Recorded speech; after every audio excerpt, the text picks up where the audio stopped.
Decenas de conductores de camiones de carga han desaparecido de una autopista en Tamaulipas, México. Luego, algo similar empezó a suceder con choferes de autobuses de pasajeros y taxis. Carmen Escobosa recorrió la ahora llamada Carretera de la Muerte en busca de respuestas.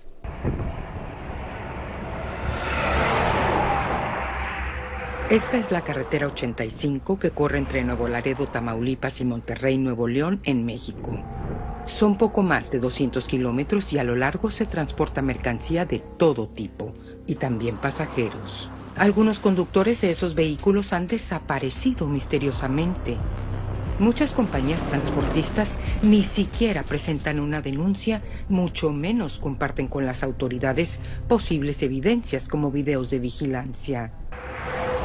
El 16 de enero del 2020, Alfredo Martínez emprendió un viaje hacia Nuevo Laredo en un camión cargado. Justo un día antes. Mira, y me entregó un anillo. Dice, yo sé que a lo mejor está chafita. Dice, tú te mereces algo más. Dice, pero aguántame, dame chance. Martínez, de 34 años, ya no volvió. Javier Mauricio Calva desapareció el 1 de abril del 2021. Siempre me lo dijo, su vida era eso, su trabajo, el andar manejando. Benjamín Mendoza desapareció el 16 de diciembre del 2019. Hasta entonces, sus hijas y su autobús eran su vida. Él era conductor de autobús desde los 18 años. Él daba la vida por ellas. Todos tenían claro que en esa ruta había que cuidarse por la intensa actividad del narco. Sus mismas compañías impusieron un toque de queda que vencía antes de que oscureciera. Josefina de León, de la Red de Desaparecidos en Tamaulipas, asesora a algunas de estas familias. Se aseguró de que cumplieran con ciertos trámites básicos. Que es aportación de ADN, aportación de algún documento que tenga huella digital. Hasta ahora hay por lo menos 100 desaparecidos. Transitamos por la carretera 85. De Monterrey hacia Nuevo Laredo, la Santa Muerte parece darle la bienvenida a los viajeros. El recorrido ofrece grandes contrastes. Algunos negocios pareciera que florecen, mientras en otros solo quedan vestigios. Por ejemplo, era un restaurante y era visitado por infinidad de personas que transitaban por la carretera. Hoy está totalmente vacío, desolado, abandonado, destruido. En estos parajes se perdió la pista a Martínez, a Calva y a Mendoza. ¿Bajo qué circunstancias? En cada caso operaron de manera distinta. Empecemos por Alfredo Martínez. Greta Martínez, su prometida, y él habían estado en comunicación vía WhatsApp por la tarde-noche, como siempre lo hacían. A eso de las 8 de la noche, él prometió enviarle unas fotos. No lo hizo. Ella vio que estuvo conectado a la red entre las 9 y las 9:10 de la noche. Y yo a las 10 de la noche le mandé un mensaje. Le dije, ¿qué pasó? Sigo esperando las fotos. Él tenía activado el de las palomitas azules y ese mensaje ya no lo leyó. Al día siguiente ella le marcó por la mañana. La llamada entró, pero no la contestó. Y de ahí en adelante, buzón, buzón, buzón y buzón y buzón y buzón y buzón.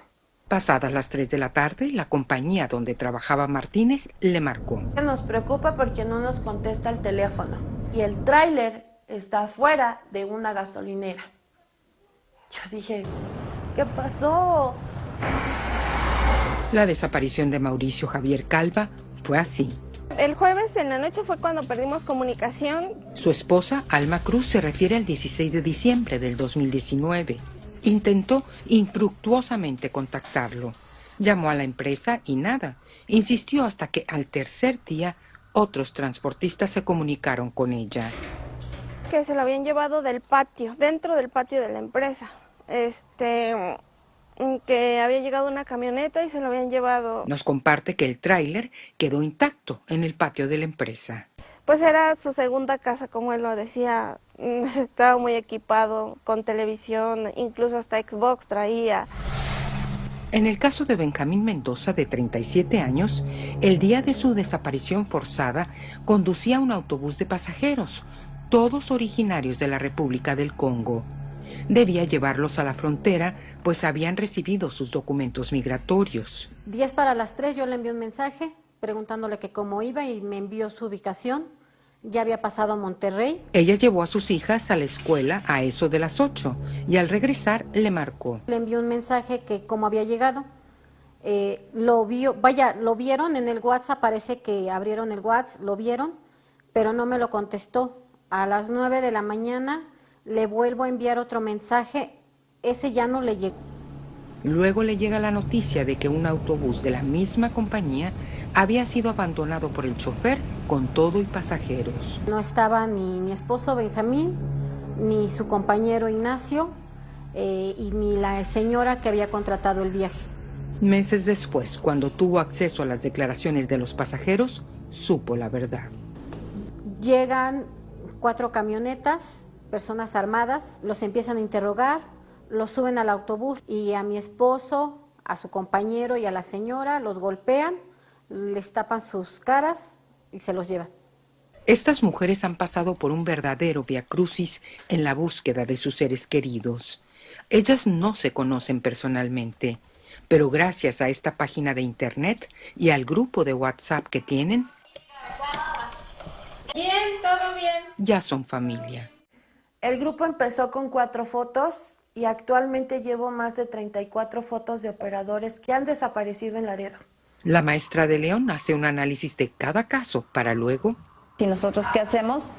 Agitar las instituciones, hacer que hagan simplemente lo que tienen que hacer, ¿no? La investigación principal la lleva la Fiscalía Estatal de Tamaulipas. Solicitamos una entrevista con sus representantes, pero hasta ahora no hemos recibido respuesta. Recientemente se descubrió lo que han llamado una zona de exterminio en Nuevo Laredo, Tamaulipas, donde, dijeron, hay decenas de cuerpos calcinados, se presume, por el crimen organizado. Nancy Hernández estuvo ahí. Me fui 2 semanas, pues aunque sea muerto lo quiero, pero tú quieres ver un cuerpo completo. Son cenizas los que podemos encontrar.